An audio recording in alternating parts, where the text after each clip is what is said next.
Friends, पिछले video tutorial में हमने ऑपरेटर के बारे में देखा था, जिसमें हमने अर्थमेटिक ऑपरेटर्स को डिटेल में देखा था। वहाँ पे हमने प्लस माइनस और मल्टीप्लिकेशन, डिवीजन, मॉडुलस और एक्सपोनेंट देखा था। ठीक है, तो आज के वीडियो ट्यूटोरियल में मैं आपको बताने वाला हूँ असाइनमेंट ऑपरेटर के बारे में। तो सबसे पहले मैं एक फाइल क्रिएट कर लेता हूँ। पाइथन प्रोग्रामिंग की कंप्लीट प्लेलिस्ट हमारे YouTube channel Himesh Singh tutorial पर अपलोड हो रही है। अगर आपको पाइथन प्लेलिस्ट एक्सेस करना हो तो आपको सबसे पहले यूट्यूब पे जाना है और यूट्यूब पे जाने के बाद आपको टाइप करना है हिमेश सिंह ट्यूटोरियल, और उसके बाद आपको हमारा चैनल दिखेगा। इस चैनल पे आपको क्लिक करना है और क्लिक करने के बाद आपको प्लेलिस्ट में जाना है। आपको ये यहाँ पे कंप्लीट प्लेलिस्ट मिल जाएगी, पाइथन प्रोग्रामिंग ट्यूटोरियल्स इन हिंदी के नाम से। आपको इस पर क्लिक करना है और आप फिर यहाँ से सारे ट्यूटोरियल्स को एक्सेस कर सकते हैं। ट्यूटोरियल 12.py ये हमारे पाइथन प्रोग्रामिंग प्लेलिस्ट का 12th ट्यूटोरियल है। तो मैंने फाइल क्रिएट कर लिया है और उसके बाद फिर मैं आपको बताने वाला हूँ असाइनमेंट ऑपरेटर।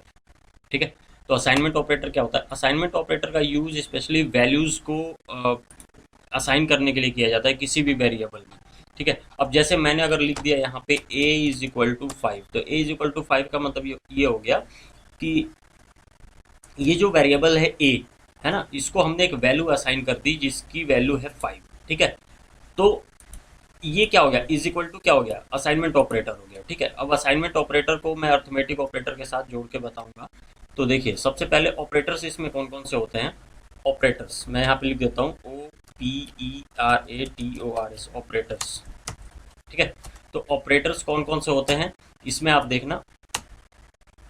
यहाँ होता है इज इक्वल टू, ठीक है, plus is equal to, minus is equal to, ठीक है, multiplication is equal to, divide is equal to, ठीक है, modulus is equal to, floor division is equal to, exponent मतलब double star is equal to. ठीक है, तो ये सब होगा। इनको हम किस तरीके से लिख सकते हैं? अब जैसे मान लीजिए मैं इसको अभी कमेंट आउट कर रहा हूँ और यहाँ पे मैं एक वैल्यू देता हूँ, ये जो है a इज इक्वल टू 5। अब यहाँ पे a इज इक्वल टू 5 है, इसका मतलब कि a एक वेरिएबल है जिसको हमने एक वैल्यू असाइन कर दी जो 5 के बराबर है। ठीक है, हम इसमें कैसे यूज करेंगे असाइनमेंट ऑपरेटर्स को? तो इसके बाद मैं ऐसा भी लिख सकता हूँ a is equal to a plus 5। ठीक है, तो इसका मतलब अब a की वैल्यू कितनी हो जाएगी? अब a की वैल्यू हो जाएगी 10। मैं आपको प्रिंट करके दिखाता हूँ, प्रिंट a। तो इज इक्वल टू यहाँ पे हो गया असाइनमेंट ऑपरेटर। ये असाइनमेंट ऑपरेटर क्या कर रहा है कि a को, ये जो a वेरिएबल है, इसको एक नई वैल्यू असाइन कर रहा है जो हो जाएगी 10 के बराबर। क्यों? क्योंकि ऑलरेडी a की वैल्यू कितनी है? 5 है, जो हमने पहले ही यहाँ पे डिफाइन कर रखा है। उसके बाद इसमें 5 और ऐड हो रहा है, तो अब a की वैल्यू कितनी हो जाएगी? 10। ठीक है, तो मैं इसको रन करके दिखाता हूँ। ठीक है, a की वैल्यू आ गई 10। अब इसी तरीके से या तो हम इसको a is equal to a plus 5 कर सकते हैं, या फिर हम इसको ऐसे भी कर सकते हैं, a plus is equal to 5। ठीक है, अब मैं इसको रन करके दिखाता हूँ। देखो, फिर से आंसर आ गया 10। ठीक है, तो हम इसको दो तरीके से लिख सकते हैं, a is equal to a plus 5 या a plus is equal to 5। ठीक है, ऐसे ही आप क्या कर सकते हैं कि यहाँ पे अगर यहाँ पे मैं ऐसा करता हूँ कि फिर से इसको कमेंट आउट करता हूँ और यहाँ पे लिखता हूँ a is equal to a minus 2। ठीक है, या फिर मैं इसको ऐसा करता हूँ a minus is equal to 2। ठीक है, दोनों की वैल्यू बिल्कुल सेम होगी। और मैं रन करके दिखाता हूँ आपको। तो सबसे पहले मैं ऊपर वाले को रन करता हूँ, a is equal to a minus 2। तो आंसर कितना आना चाहिए आपका? 3। ठीक है, आंसर 3 आ गया।